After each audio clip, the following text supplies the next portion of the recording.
Each one of us has a different story, a different past, a different beginning, and a different way of finding our home and identity. These are the untold stories of adoption.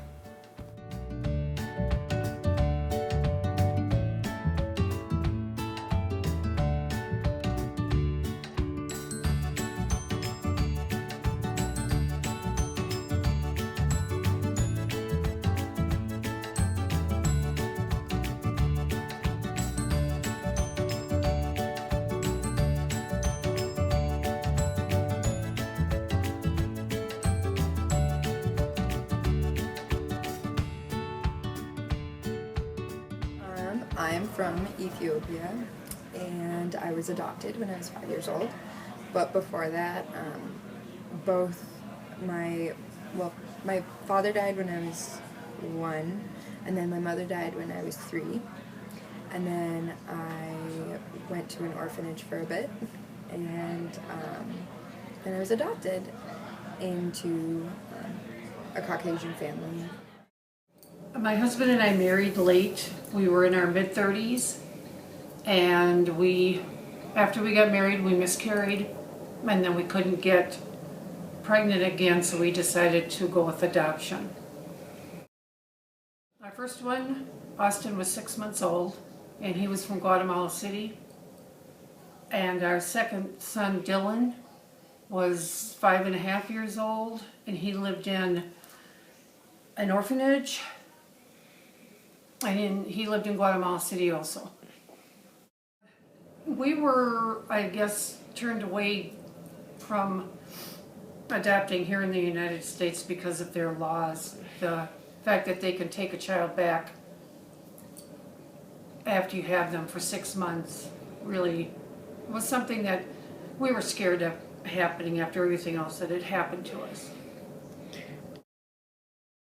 My mom gave me up for adoption because she had 4 other kids, and she was relatively poor, so she knew she couldn't take care of me as well as she could. So I ended up being put up for adoption.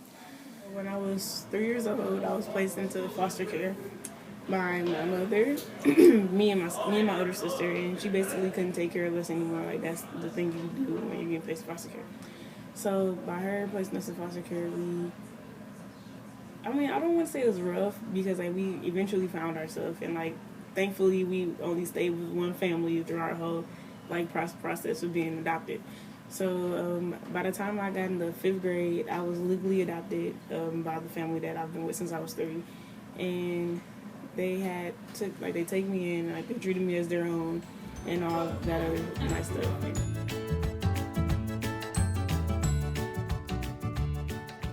That's what made it difficult, was growing up as a little brown girl in a very predominantly white suburban environment,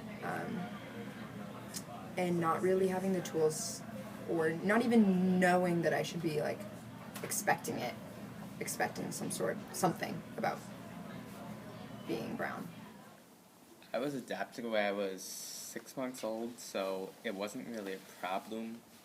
I didn't have any real connections when I was born in Guatemala. I guess I didn't really have any problems adapting, but I do always have that thought in the back of my head about my mother, and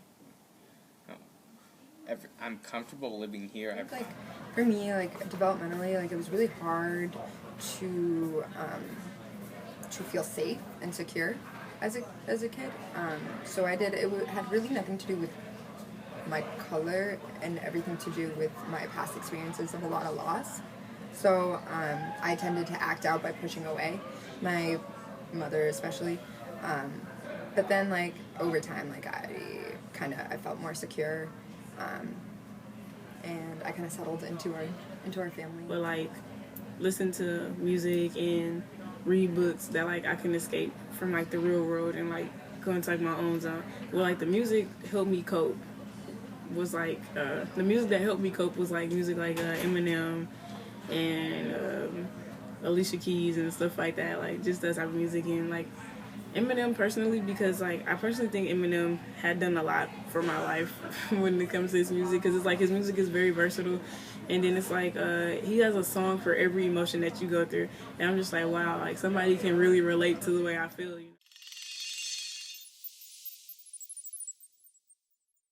By the time he was here, he was 5.5, and we had major issues with his inability to feel anything. He had reactive attachment disorder, and he just could not connect with anybody, friends, family, didn't matter who it was. We had to take him to psychiatrists, psychologists. He was in a group home. He has impacted our marriage very much. I've been going through like a lot of therapy because, I mean, I think it has a lot to do with being adopted, and it has a lot to do with race issues, and like also just like I'm just inclined towards depression. So I just had to like take time off because I was not functioning.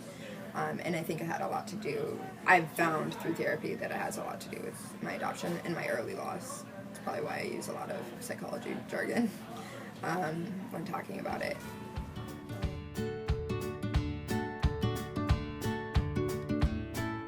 And I literally read all the time. And you think I'm joking, like I was that kid who like just walked around with her nose in a book, literally walking around. And I still do that sometimes. It's one of those things where reading is like really important to me. I think it's like an important part of my life. And like as an introvert, like I need it. Like I need an excuse for people to like leave me alone. But I think that was a huge thing for me. I did a lot of escaping into books. Being here, especially what helped me with this transition is playing sports. I play football, baseball, ran cross country. So I kept myself busy, but there's always this part of me that kind of wants to know more about who I am. And like for books, personally, I read books because it was like a life that did not have anything to do with me. You know, it's like a life that I absorbed from another character in another world at another time.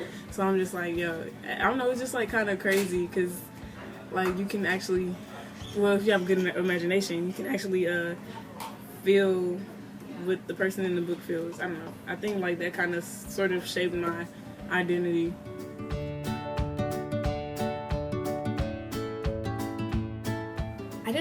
I was very lost all the time. I never really had this sense of home, and I think that's something I seek all the time, is creating a sense of security for myself and belonging. But I've kind of come to accept the fact that I may not be a person that will be able to feel at home in certain places, anywhere in the world. And that's okay, dude. I can feel at home with not feeling at home. Home for me is with my adopted family. I know that I have a mother and sisters in Guatemala, and that will also be home in a sense. But I was adopted when I was a baby, and this family raised me, and they've made me a part of them. Home is with them. Home is not like a house. It's just like what really brings you this inner peace, you know. And I believe that I bring myself this inner peace, and I can find it through like things that I take along with me. We all discover ourselves in a different way. Where we come from and our past journeys help us discover our home and identity.